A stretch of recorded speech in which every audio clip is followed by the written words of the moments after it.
These are the eyeshadow palettes I went back to in February.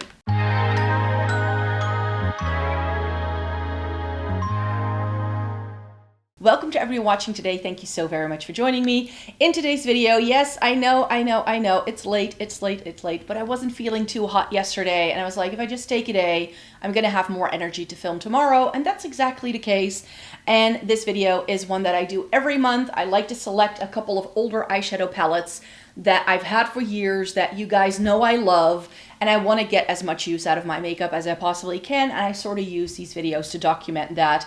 I will be showing you the close-ups of all the looks, and I think most of these I do still have the pictures for, so the ones that I can still find dedicated pictures for either on the blog or here, I will try to insert those as well. But some of these are so old that it probably predates from when I was really trying to like keep track of all of my pictures. So I may not be able to put those things in for every single palette that I will be talking about. And I was really feeling the look I was wearing today as well. One of the eyeshadow palettes that is in this video is what's on my face today, and I decided to pair it again with Velvet Ribbon, which is a lipstick I haven't worn in forever, I feel. But now that I'm really feeling these like more lipsticky, like centered kind of looks, especially if my eye is a little bit more like lighter and basic, I need to wear this more often again. And thanks to the person who put a suggestion under my wardrobe declutter that I put up on the other channel, Floating in Books, if you don't follow me already on there, and you want something else than makeup content, you can check that out in the description box down below. But someone suggested this t-shirt that I've had for years that I don't know how to style because it's velvet. So it's a winter piece, but it's short-sleeved. So I never knew what to do with it. And they were like, maybe put a mesh top underneath it. And I was like, that could be a call. So I decided to pull it from the declutter pile to try it out. I'm not loving these necklines yet because the scoop of the turtleneck doesn't line up exactly with the scoop of the t-shirt. So I still need to figure out what is like the best top to wear with this. But I'm feeling it. I'm liking these textures together, and it means that I can finally start wearing this t-shirt when it's season appropriate. So rambly things out of the way, let's get to these 5 eyeshadow palettes because these were some of my favorites for years, and you know that about me. So let's just rave about eyeshadow I love. Let's start with the thing that's on my face today. Let's just do that. Colourpop Cloud9. And for the look that I've created with this palette, I wanted to use some of the more creative techniques that I've been trying to use with some of the bolder picks that I had in for February for my new eyeshadow palettes. I've been really inspired by a couple of creators that I've been following on TikTok, and I'm really trying to apply it into my makeup looks. But I was like, would that work with something this light? And the answer is yes. But because the shades in here are just a little bit more subtle, the effect is also going to be more subtle. But I really like the look that I did today. It's very sort of whimsical. It's got a little bit of a smoky element to it. And I just decided to play. So I did use quite a few of the different shades that are in here today. So here is the Colourpop Cloud9. I think this is a beautiful color story for people with fair skin. Someone left a comment on my eyeshadow palette review video the other day saying you do suit the really dark looks, but what you're not seeing if I show you the close-ups of my eye looks is that all you're seeing is, well, it's always this eye, because this I feel like is the good eye, you could say. So everything looks good here. So all you're seeing is a close-up of this area of my face. But if I wear really dark makeup, especially like I'm wearing darker clothes today, you can see that it does brighten my face. But especially if the makeup around my eye is dark, it just looks like I've got 2 dark holes here, and then the rest of my face is like really dark and or like really light and sort of like bright. So it can be a little bit too contrasting, especially for a work situation, to wear really dark shades. It's a look, you could say. I like it on myself. I'm not going to knock it. I'm not going to say I will never wear dark eyeshadow anymore, and I do wear those looks out, and nobody's going to say like, what is on your face? It looks good, is what I'm trying to say, but I don't always want to wear the same things. So sometimes I want something really light and ethereal and sort of like easygoing, and sometimes I want something punchy, colorful, dark and vampy. Like I do my makeup that sort of suits my mood of the day. And of course, like the products that I just need to test out, let's be real here. But for the most part, my mood sort of it's my main indicator for what makeup I want to do. I wouldn't wear a very bold lip today if I wasn't feeling like pushing my creativity today as much. You know what I mean? So I do try to like play into things. Like I said, I don't think it's like ugly or not pretty, but I do pick and choose what I wear based on different situations in my life. And yes, I will wear very bold glam-like makeup going grocery shopping. I do that. That's just the way I live my life. But it's just sometimes I find it a little too clashing, and then I don't always like wearing it. And sometimes for me, because I'm so fair-skinned, to make deeper eyeshadows look good on me, I just need to take a little bit more time.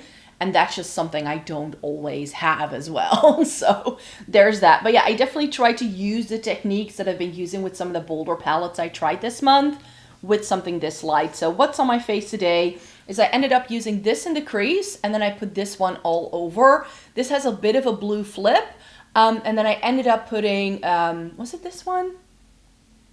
Yeah, I ended up putting a little, no, that's not what I did. I ended up putting, what did I do? I just did this eye look, people.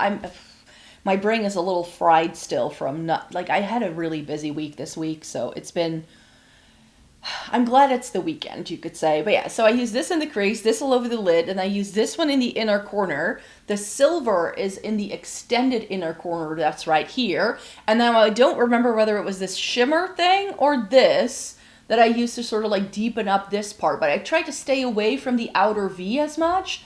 That's different for me. I'm just playing around with placements, as you guys know. And then I sort of blended the silver with this white shimmer into the brow. Like I just like covered actual brow hairs with that white shade, and I was really feeling it. And then I used the matte white because I felt there was already so much going on in this area.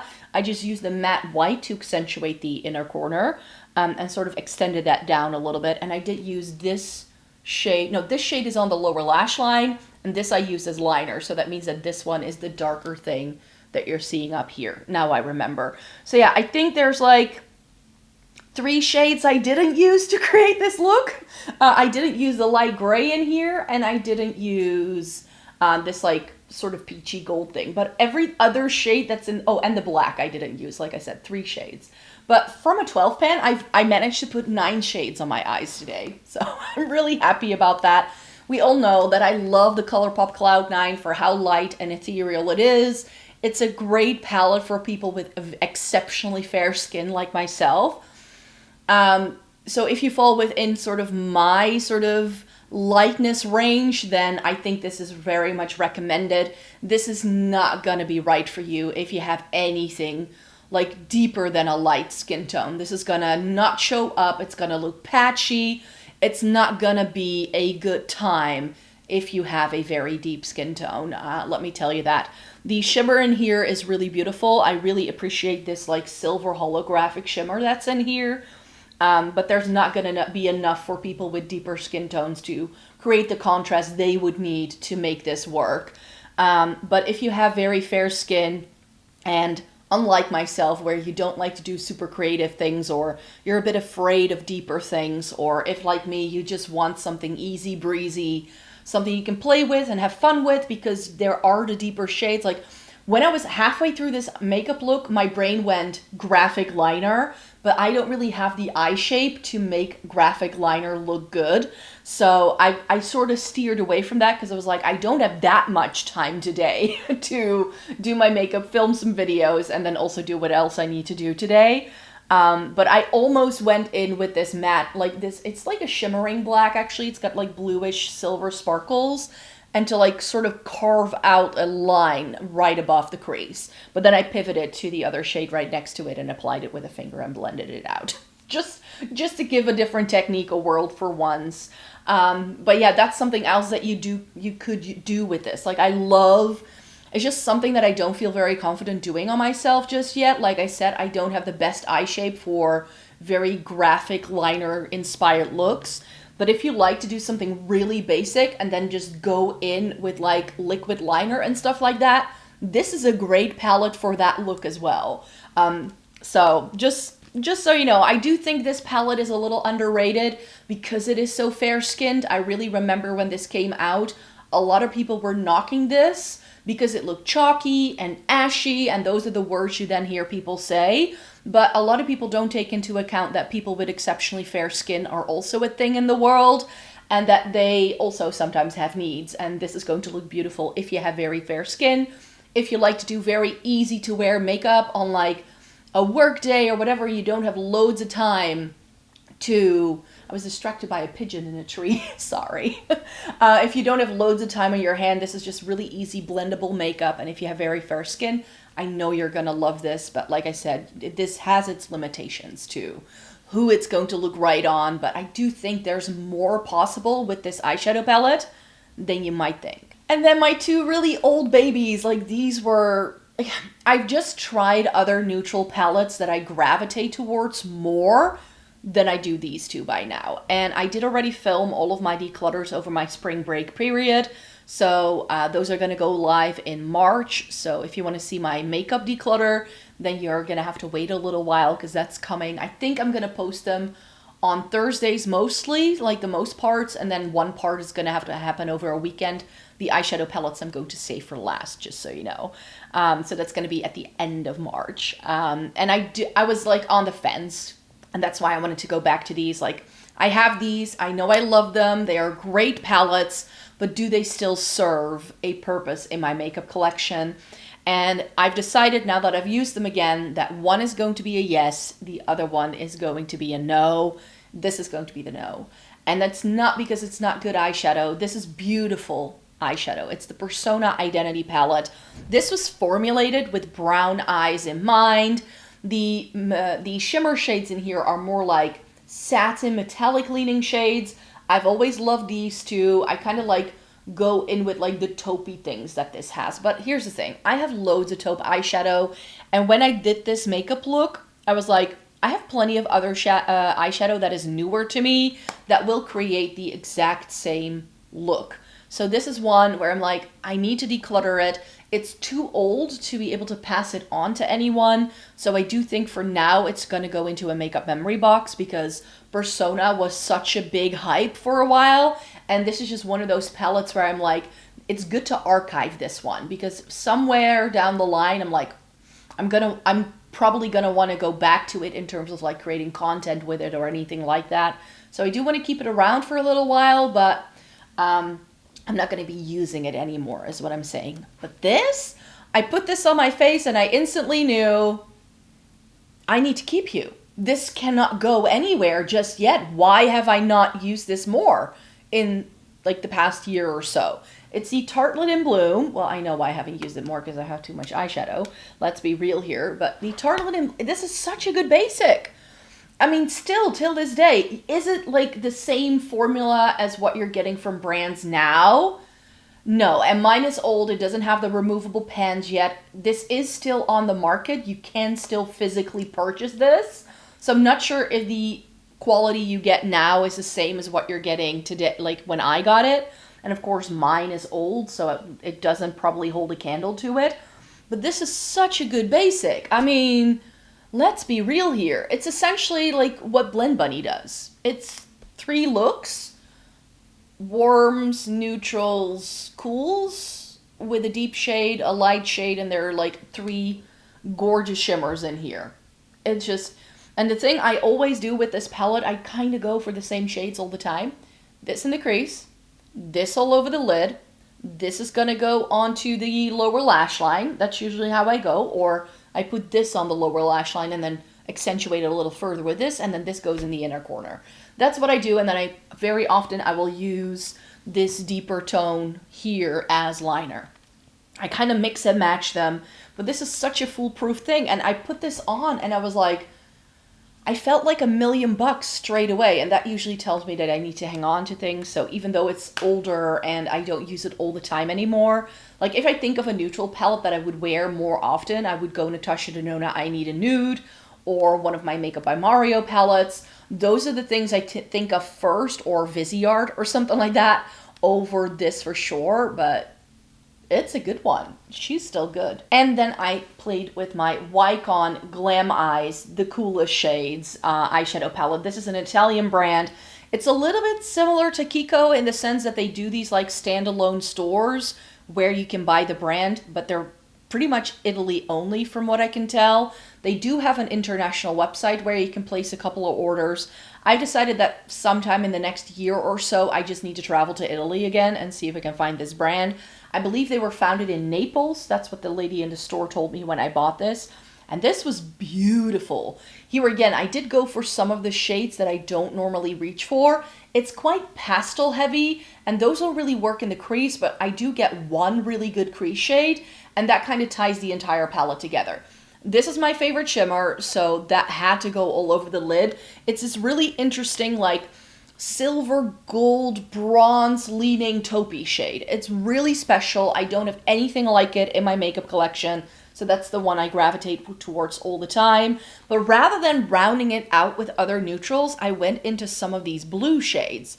I used this on the lower lash line. I ended up putting this as liner, and then this baby blue is what I put in the inner corner. I'm usually not a big fan of baby blue or even like mattes in the inner corner, to be fair, but this was really beautiful, and the shades went together so well. This has just some beautiful things going for it, and I really enjoy the formula. And as I was using it, I was like, ooh, but I could do this, and I could do this, and I could do this. And that's always a sign to me that it is a good eyeshadow palette if I just feel inspired by it, and I keep seeing different looks that I could do. Like, I can, like, go into this direction. I could go into this direction. Like, with this, unlike with the Tarte, I always feel like I need to stick to the same thing because the rest of the shades don't really interest me. But I'm like, oh, next time I need to do something with these like peachy tones at the top. And another time that I'm using it, I'm going to have to do something with like the mint and the silver in the middle. Like, there are just so many more options in here. You could do a like blue smoky eye with it because these are all blues, and this has a blue flip as well. So things can be layered here. I'm really liking this. So yeah, Wycon Coolest Shades I do really enjoy as well. And one of the other palettes I use is the Ghostface Lives from Glamlite.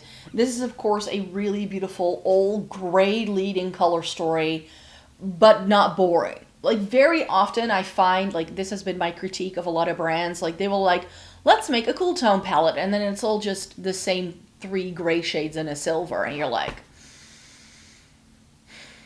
but this palette just shows that gray can be interesting, and that it can be different, and that it can be like part of fun shimmers, and it can like be a brown undertone, it can be a purple undertone, it can be a little bit of a blue leaning undertone. Like, there are just so many things here, like especially the way the lighting is today. This looks like a blue in this lighting. It's not. It's a gray, but it's got a blue undertone. And on me, those undertones show up because I have a fair skin tone with a cool to neutral leaning undertone. I love this shimmer, as you can tell. I've used it again for the look that I did this time round. Love these 2 shimmers as well. I do think I kind of stuck to my comfort zone, which is the brown tones in here. So this like taupey number with this all over the lid, blending it out with this, and then putting like one of these 2 in the inner corner. That's usually how I roll with the palette. And then I very often like using this like purpley thing for liner. I mean, it's so absolutely beautiful. You do get like standard grays in here and a black, so it goes dark enough for a lot of people, it goes light enough for a lot of people. This just had so much going for it. It's discontinued. I don't think you can still buy this, but I'm really glad I picked it up, and I do really enjoy this still. This was another very successful round. One palette where I'm like, I don't think I would ever use that again, but the rest of it is like great. So I really enjoyed playing with these palettes again this month. Stay tuned for my Shop My Stash. That's going live on Tuesday, and then I will pick 5 new eyeshadow palettes. Well, new palettes for this video, you could say, that I will be going back to in March and that I will be using again. I already have a couple of ideas of what I want to go for. I mean, we've had some nice weather this week, and like spring is in the air, so I want to go all spring vibes for sure, because there's a couple of palettes where I'm like, oh, that's gonna be so beautiful. So I'm really looking forward to playing with some makeup again in March, so stay tuned if you want to follow me for that journey. But I do post 4 times a week on this channel, so if you want more makeup content, there is a lot more coming this way. And like I said, declutters are coming as well, so there's that. I have another channel, as I already mentioned. I'm also on other social media. All the links to that are in the description box down below, as well as some codes. So if you want to shop on a couple of websites where I have codes for 5% off, then you can find those there. So thanks so much for watching today. Thumbs up this video if you liked it, and subscribe if you want to see more by me. Bye-bye.